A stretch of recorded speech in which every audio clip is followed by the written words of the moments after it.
Hello बच्चों, आज मैं आपको बताने वाला हूँ ट्रेजेक्ट्री सिस्टम के बारे में कि हम sine theta, cos theta, tan theta का जो डायग्राम है, जो उनका साइन वेव कोस वेव जो बनती है उसका डायग्राम है, वो कितना इम्पोर्टेंट है हमारे लिए और कैसे हम विदाउट यूजिंग ऑफ कैलकुलेटर कैसे हम वैल्यूज़ को फटाक से कैलकुलेट कर सकते हैं विद इन सेकेंड्स। सो उस चीज़ को हम देखेंगे कि वो हमारे लिए क्यों इम्पोर्टेंट है और इसकी क्या अहमियत है वेक्टर्स के अंदर। तो वेक्टर जो होते हैं, जब आपको वेक्टर सॉल्व करना होता है तब आपके लिए डायरेक्शन बड़ी इंपॉर्टेंट हो जाती है। माइनस प्लस साइन जो है वो बहुत बड़ा फेरबदल कर देते हैं, क्योंकि डायरेक्शन जो है वो कम्प्लीटली रिवर्स हो जाती है, चेंज हो जाती है। तो इसी चीज़ को डिस्कस करने के लिए हम देखते हैं कि सबसे पहले मैं आप लोगों को बताने वाला हूँ कि sine theta, cos theta, tan theta का डायग्राम बनता कैसे है, क्या क्या उनकी वैल्यूज़ होती हैं और क्या उनका मतलब होता है। तो चलिए देखते हैं उस चीज़ को। तो सबसे पहले ड्रॉ कर लेते हैं साइन थीटा का डायग्राम। ये हमारे पास हो जाती है एक्स एक्सिस, ये वाई एक्सिस। सो ये हो जाती है वाई नेगेटिव, ये हो जाती है एक्स नेगेटिव। तो आप सभी जानते हैं कि साइन थीटा का जो डायग्राम चलता है, साइन वेव जो चलती है वो क्या होती है, साइन की वैल्यूज़ के अकॉर्डिंग। इसका मतलब होता है वैल्यूज़ कैलकुलेट करना। सो वैल्यूज़ जो होती हैं वो कैलकुलेट होती हैं। तो देखिए कैसे चलती हैं वैल्यूज़। तो आप सभी जानते हैं कि साइन की जो मैक्सिमम वैल्यू होती है वो होती है 90 डिग्री पर, यानी कि ये वाली जो वैल्यू है वो कितनी है, 1 प्लस 1। तो उस हिसाब से ये वाली जो वैल्यू हो जाएगी ये हो जाएगी -1। मैक्सिमम वैल्यू कितने डिग्री के एंगल पर होती है, मैक्सिमम वैल्यू होती है 90 डिग्री के एंगल पर। ये हो गया 0 डिग्री का एंगल। सो ये हो जाएगा हमारे पास 180 डिग्री। तो ऐसे ही यहाँ पर अगर हम देखें तो ये मेरे पास हो जाएगा -90 डिग्री, और ऐसे ही ये इधर हो जाएगा मेरे पास -180 डिग्री। सो ये मेरे पास हो जाता है साइन थीटा का डायग्राम। साइन थीटा जो चलता है वो इस ट्रेजेक्ट्री पर चलता है, इस फिनोमिना पर चलता है। अब अगर हम देखें कोस थीटा की, अगर हम बात करें तो ये हमारे पास एक्स एक्सिस, ये एक्स नेगेटिव, ये वाई नेगेटिव, ये वाई पॉजिटिव। अब आप लोगों को पता है कि कोस थीटा की जो वैल्यू होती है, कोस थीटा की वैल्यू मैक्सिमम कितने वैल्यू पर होती है। कोस थीटा होता है कोस 0 इज 1। तो यानी कि 0 पर जो होती है वो कोस की वैल्यू क्या होती है, मैक्सिमम होती है। अगर 0 पर कोस की वैल्यू मैक्सिमम होगी तो ये हमने उसकी मैक्सिमम वैल्यू ले ली है। सो ये कोस की वैल्यू ऐसे आती है, ऐसे जाती है,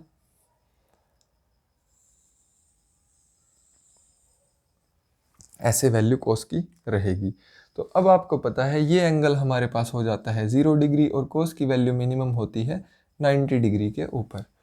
ठीक है। सो ये हो गया आपके पास 0 डिग्री, ये हो गया 90 डिग्री, और ये एंगल आपके पास हो जाता है -90 डिग्री। ये वाली वैल्यू हो जाती है +1, और ये जो वैल्यू है आपके पास ये हो जाती है -1।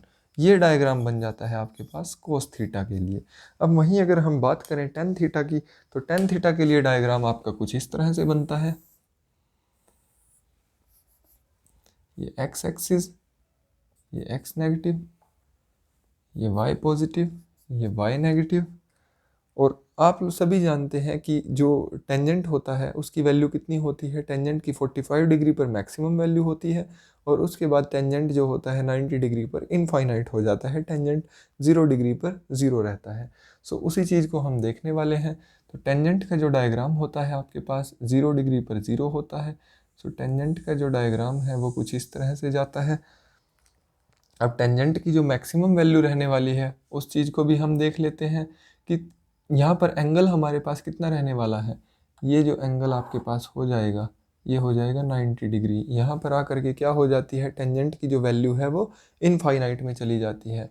तो ऐसे ही यहाँ पर ये जो एंगल है ये हो जाएगा आपके पास -90 डिग्री, ये हो जाएगा आपके पास 0। अगर हम बात करें तो ये वैल्यू आपके पास हो जाती है +1, और ये वैल्यू हो जाती है आपके पास इधर -1। सो ये डायग्राम आपके पास हो जाता है टेंजेंट थीटा का। अब देखिए इन डायग्राम की इम्पोर्टेंस क्या है। इन डायग्राम की इम्पोर्टेंस ये है कि जब हम किसी न्यूमेरिकल को सॉल्व करते हैं तो इनकी इम्पोर्टेंस हमें पता चलती है। जैसे कि फॉर एग्जांपल मैं एक न्यूमेरिकल आप लोगों के सामने रखता हूँ, और उस न्यूमेरिकल की हेल्प से हम इन डायग्राम की हेल्प से हम उस न्यूमेरिकल को सॉल्व करते हैं। तो देखिए इसको मैं रब कर रहा हूँ यहाँ से नीचे से, इनको बना रहने देते हैं। अब मैं 3 डिस्प्लेसमेंट आपके सामने शो करता हूँ। एक ग्राफिकल रिप्रेजेंटेशन है 3 डिस्प्लेसमेंट्स का। अब उन 3 डिस्प्लेसमेंट्स को हमें सॉल्व करना है। तो 3 वेक्टर मेरे पास दिए हुए हैं, ये डिस्प्लेसमेंट है, ये मेरे पास दी हुई है वैल्यू, इसको मैं A1 बोल देता हूँ, vector A1।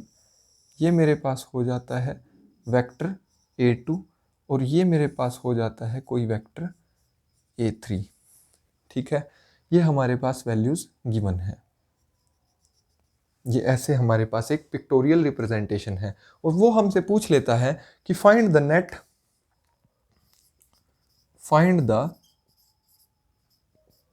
Net displacement. So displacement को मैंने, और साथ में एंगल भी पूछ लेता है, एंड एंगल। सो हमें क्या करना है, एंगल भी बताना है और नेट डिस्प्लेसमेंट भी बतानी है। अब हमारे पास मान लीजिए यहाँ पर अलग अलग वैल्यूज़ दी हुई हैं, A1 A2 A3 की हमें अलग अलग वैल्यू दे देता है।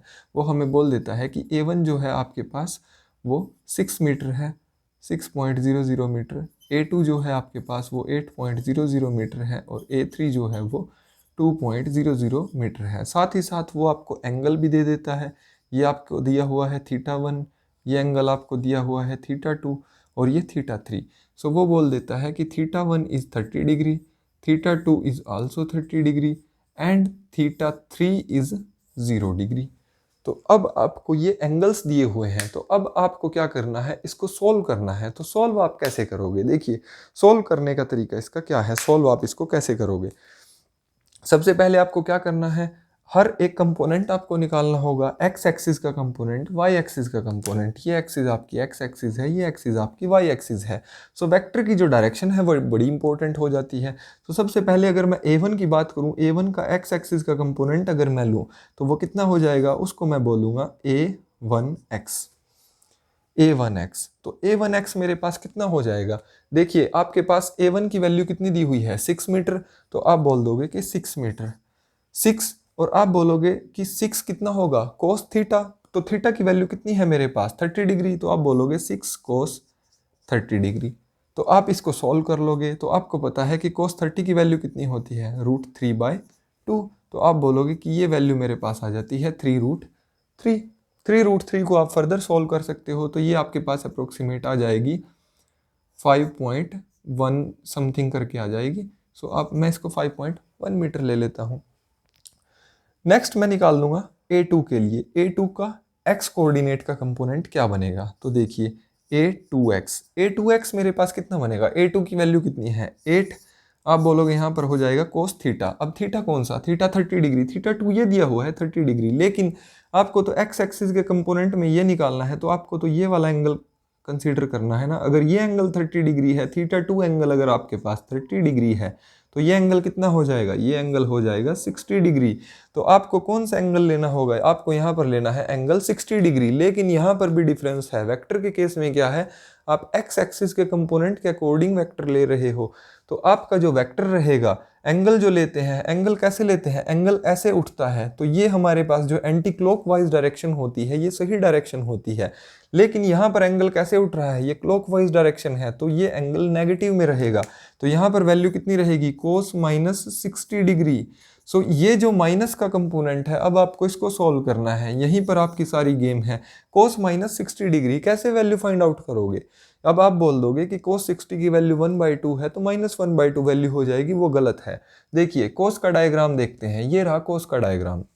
आपको -60 डिग्री की वैल्यू फाइंड आउट करनी है, तो माइनस में आप जब देखोगे -90 पर वैल्यू हुई ये आपके पास, जब आप इसकी वैल्यू देखते हो, तो आप देखोगे कि यहाँ पर आपके पास अगर -90 ये है, तो 60 कहीं यहाँ पर रहा होगा, और यहाँ पर अगर 60 रहा है तो किस में रहा है, प्लस में। तो आपके पास वैल्यू कितनी आने वाली है, +1/2।